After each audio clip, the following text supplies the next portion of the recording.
അപ്പോൾ ഓണത്തിൻ്റെ വരവറിയിച്ചുള്ള തൃപ്പൂണിത്തുറ അത്തച്ചമയ ഘോഷയാത്ര അല്പസമയത്തിനകം തുടങ്ങും. ചെണ്ടമേളവും നിശ്ചല ദൃശ്യങ്ങളും ഘോഷയാത്രയ്ക്ക് മിഴിവേകും. ഘോഷയാത്രയോടനുബന്ധിച്ച് ഇന്ന് തൃപ്പൂണിത്തുറയിൽ ചില ഗതാഗത നിയന്ത്രണം ഏർപ്പെടുത്തിയിട്ടുണ്ട്. ഇപ്പോൾ നമുക്കൊപ്പം അനുജ രാജേഷും സ്മിത ഹരിദാസും പ്രവിത ലക്ഷ്മിയും ചേരുകയാണ്. ആദ്യം അനുജ രാജേഷിലേക്ക് പ്രധാനപ്പെട്ട സ്റ്റേജിലാണ് അനുജ രാജേഷുള്ള. അനുജ, ഈ അത്തച്ചമയ ഘോഷയാത്ര തുടങ്ങുന്നത് എപ്പോഴാണ്? അതിനുള്ള അണിയറയിലെ ഒരുക്കങ്ങളൊക്കെ പൂർത്തിയായി കഴിഞ്ഞോ? വിവരങ്ങൾ. എല്ലാ ഒരുക്കങ്ങളും പൂർത്തിയായിട്ടുണ്ട്. അല്പസമയത്തിനകം തന്നെ പരിപാടിക്ക് തുടക്കമാകും.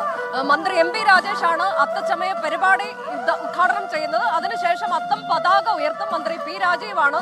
ഞാൻ ഈ പ്രധാനപ്പെട്ട സ്റ്റേജിന് മുന്നിൽ തന്നെയാണ് നിൽക്കുന്നത്. ഇന്നലെ അത്തം പതാക ഇങ്ങോട്ടേക്ക് എത്തിച്ചിട്ടുണ്ട്. അത് ഹിൽ പാലസിൽ നിന്ന് രാജകുടുംബാംഗം പ്രതിനിധിയിൽ നിന്ന് നഗരസഭാ ചെയർപേഴ്സൺ ഏറ്റുവാങ്ങി ഇങ്ങോട്ടേക്ക് പതാക എത്തിക്കുകയായിരുന്നു. ആ പതാക അല്പസമയം കഴിയുമ്പോഴേക്കും മന്ത്രി പി രാജീവ് ഉയർത്തും. അതിനുശേഷം ഘോഷയാത്ര ഫ്ലാഗ് ഓഫ് ചെയ്യുന്ന നടൻ ജയറാമാണ്.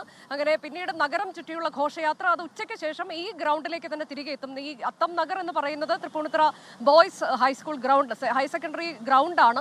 അങ്ങോട്ടേക്ക് തിരികെ എത്തും. മണിക്കൂറുകൾ നീളുന്ന ഒരു ഘോഷയാത്രയാകും. ആ ഘോഷയാത്രയിൽ എല്ലാ തനത് കലാരൂപങ്ങളും, കേരളത്തിന്റെ കലാരൂപങ്ങളെല്ലാം ഉണ്ടാകും. കൂടാതെ നിശ്ചല ദൃശ്യങ്ങളും മറ്റ് വാദ്യ കലാമേളങ്ങളും ഒക്കെ ഉൾപ്പെടുന്ന, അതിൽ ഗജവീരന്മാരൊക്കെ അണിനിരക്കുന്ന കലാമേളയാണ് നടക്കാൻ പോകുന്നത്. അങ്ങനെ രാജവീഥികളിൽ ഇനി വർണ്ണവിസ്മയം തീർക്കുന്ന ഒരു ഘോഷയാത്രയിലേക്ക് കടക്കാൻ അല്പസമയം മാത്രമേ ബാക്കിയുള്ളൂ. ഓണം സമാഗതമാവുകയാണ്. ഓണ വിളംബര ഘോഷയാത്ര നടക്കാൻ പോകുന്നു. കേരളം മുഴുവൻ ഇനി ആഘോഷത്തിലേക്ക് കടക്കാൻ പോവുകയാണ്. നമുക്കൊപ്പം രണ്ട് അതിഥികളുണ്ട് സ്കെയിൻ. അതിൽ ഒരാൾ കഴിഞ്ഞ എത്രയോ പതിറ്റാണ്ടുകളായി ഈ അത്തച്ചമയത്തിന്റെ ഒക്കെ ഭാഗമായി നിൽക്കുന്ന ഒരു വ്യക്തിയാണ്. എല്ലാവർക്കും പരിചിതനായ വ്യക്തിയാണ്. മറ്റൊന്ന് നഗരസഭാ ചെയർപേഴ്സണാണ്. ഞാൻ ആദ്യം പോകുന്നത് ശ്രീ രവീന്ദ്രനിലേക്കാണ്. അദ്ദേഹം എത്ര വർഷമായി?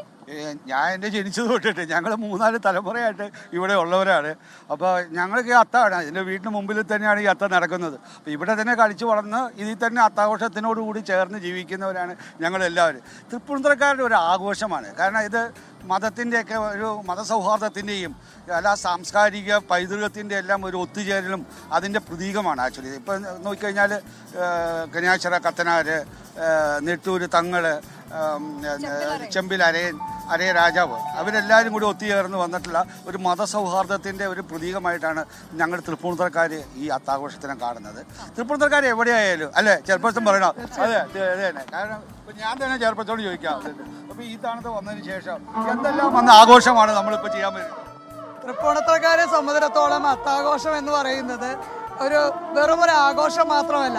ഇപ്പോൾ ഇവിടെ രവീന്ദ്രൻ സൂചിപ്പിച്ചതുപോലെ മതസൗഹാർദ്ദത്തിൻ്റെയും ഒത്തുചേരലിൻ്റെയും സഹവർത്തിത്വത്തിൻ്റെയും സമഭാവനയുടെയും കലയുടെ പ്രോത്സാഹനത്തിൻ്റെയും ഒക്കെ ഒരു സമ്മിളിത രൂപമാണ്. ഒരു 10 ദിവസം, ഇനി ഈ 10 ദിവസം നമ്മൾ ഓണം 4ാം ഓണം വരെ വന്നിട്ട് ഞങ്ങൾ അടിച്ചു പൊളിക്കാൻ പോകും. തൃപ്പൂണിത്തുറക്കാരെ സംബന്ധിച്ചിടത്തോളം ഓണം തുടങ്ങിയിട്ട് 1.5 മാസക്കാലമായി വിവിധ മത്സരങ്ങൾ കോർത്തിണക്കിക്കൊണ്ട് തൃപ്പൂണിത്തുറയിൽ ആയം കൂത്തമ്പലത്തിൽ എത്രയേറെ മത്സരങ്ങൾ, ചെസ് ഉൾപ്പെടെയുള്ള മത്സരങ്ങളാണ് ഇവിടെ നടന്നത്.